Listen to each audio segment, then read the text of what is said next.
Hello दोस्तों, मानव जनन से संबंधित टॉप 15 पसंद कराऊंगा जो सभी एग्ज़ामों के लिए बहुत ही ज़्यादा इम्पोर्टेंट होंगे। अगर आप किसी भी एग्ज़ाम की तैयारी कर रहे हैं तो इस वीडियो को एकदम ध्यानपूर्वक देखते रहिएगा। आज का हमारा पहला क्वेश्चन है, HIV एड्स किस वायरस के कारण होता है? तो किस वायरस के कारण होता है?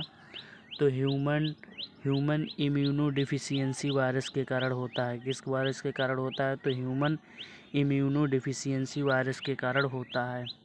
एड्स का पूरा नाम क्या है? तो एड्स का पूरा नाम acquired immuno deficiency syndrome, acquired immuno deficiency syndrome AIDS का पूरा नाम है। HIV किस पर हमला करता है? तो HIV किस पर हमला करता है? तो प्रतिरक्षा प्रणाली पर हमला करता है।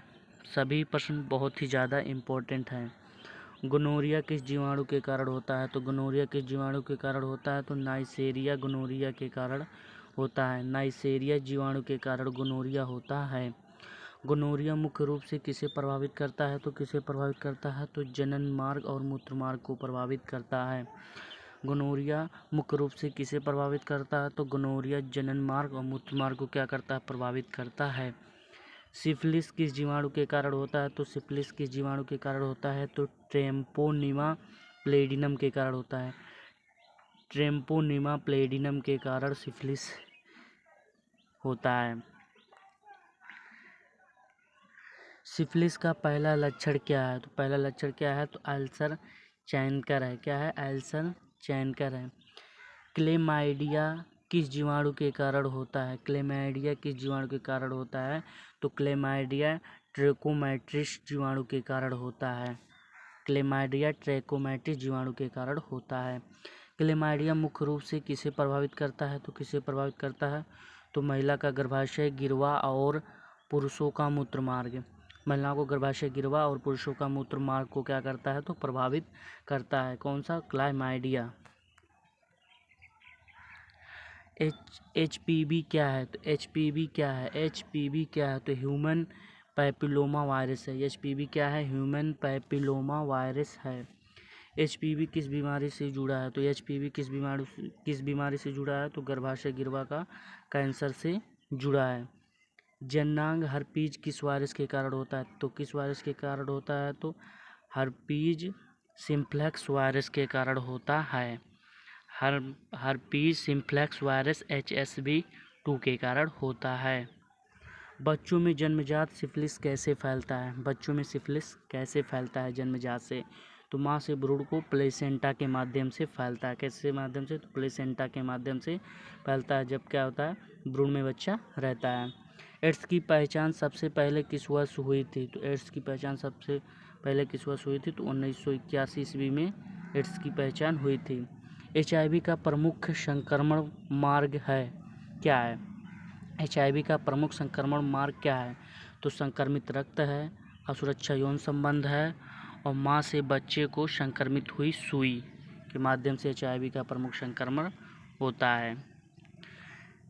PCOS का पूरा नाम क्या है? PCOS का पूरा नाम क्या है? तो polycystic ovary syndrome. Polycystic ovary syndrome. POS किसे प्रभावित करता है? तो PCOS किसे प्रभावित करता है? तो महिलाओं की प्रजनन प्रणाली को क्या करता है? तो प्रभावित करता है। PCOS में क्या होता है? तो अंडाशय में क्या बन जाता है? तो गांठें बन जाती हैं। क्या बन जाती हैं? तो गांठें बन जाती हैं।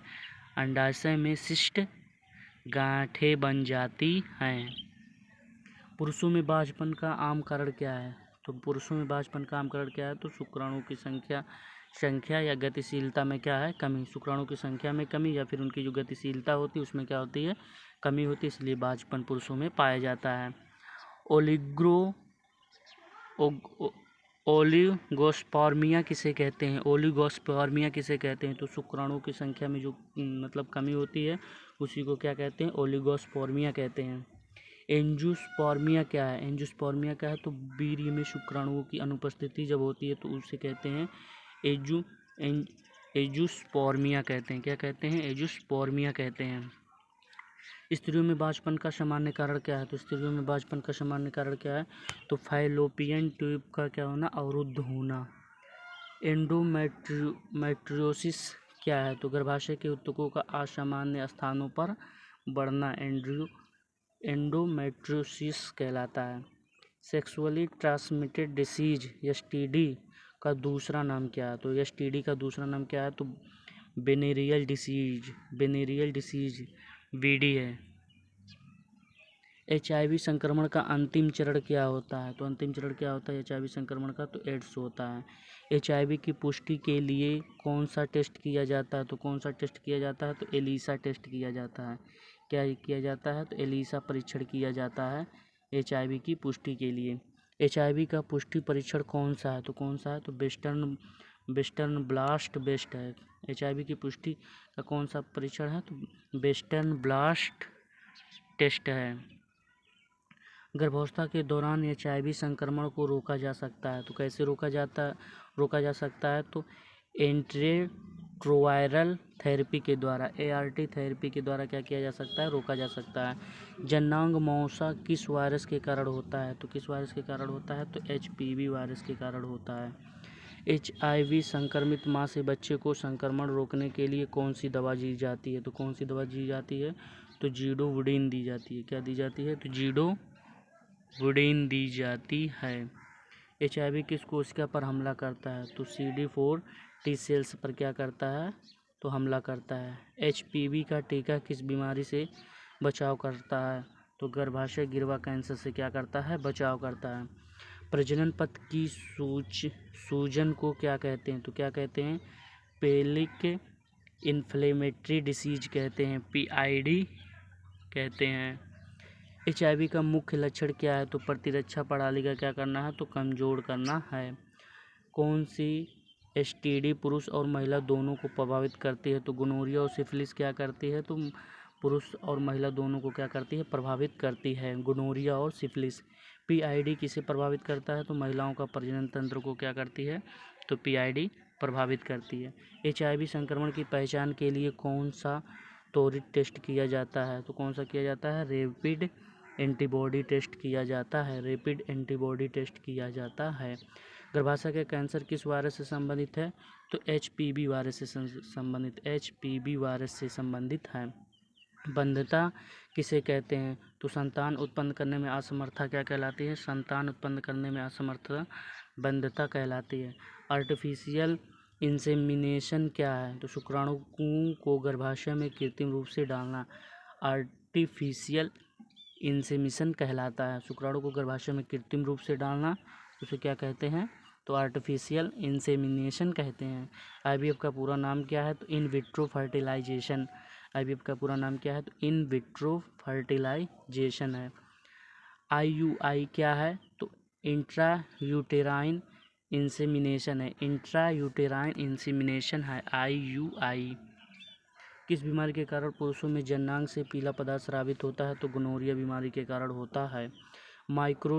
माइक्रोटीआईएसआई क्या है? तो शुक्राणु में पुनः प्राप्ति की प्रक्रिया क्या कहलाती है? माइक्रोटीईएसआई कहलाती है। एचआईवी से बचाव के लिए कौन सी दवा दी जाती है? तो कौन सी दवा दी जाती है? तो प्री एक्सपोजर प्रोफिलैक्सिस दी जाती है। प्री एक्सपोजर प्रोफिलैक्सिस दी जाती है। किसके लिए? बचाव के लिए दी जाती है एचआईवी के। महिलाओं में बांझपन के परीक्षण के लिए कौन सा टेस्ट किया जाता है? तो HSG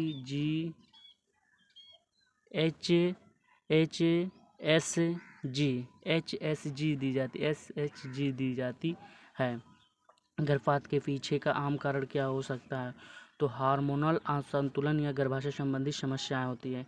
क्लेमाइडिया किस प्रकार की बीमारी है? क्लेमाइडिया किस प्रकार की बीमारी है? तो यौन संचारित रोग है, STD है। सिफिलिस के कौन से चरण होते हैं? तो प्राथमिक, द्वितीयक, सुप्त और तृतीयक होते हैं। सिफिलिस के 3 चरण होते हैं, प्राथमिक, द्वितीयक और तृतीयक होते हैं।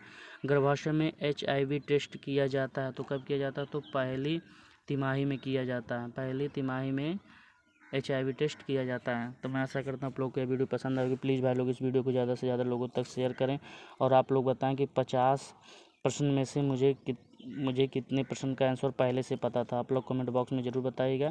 मिलते हैं नेक्स्ट वीडियो में, तब तक के लिए जय हिंद जय भारत।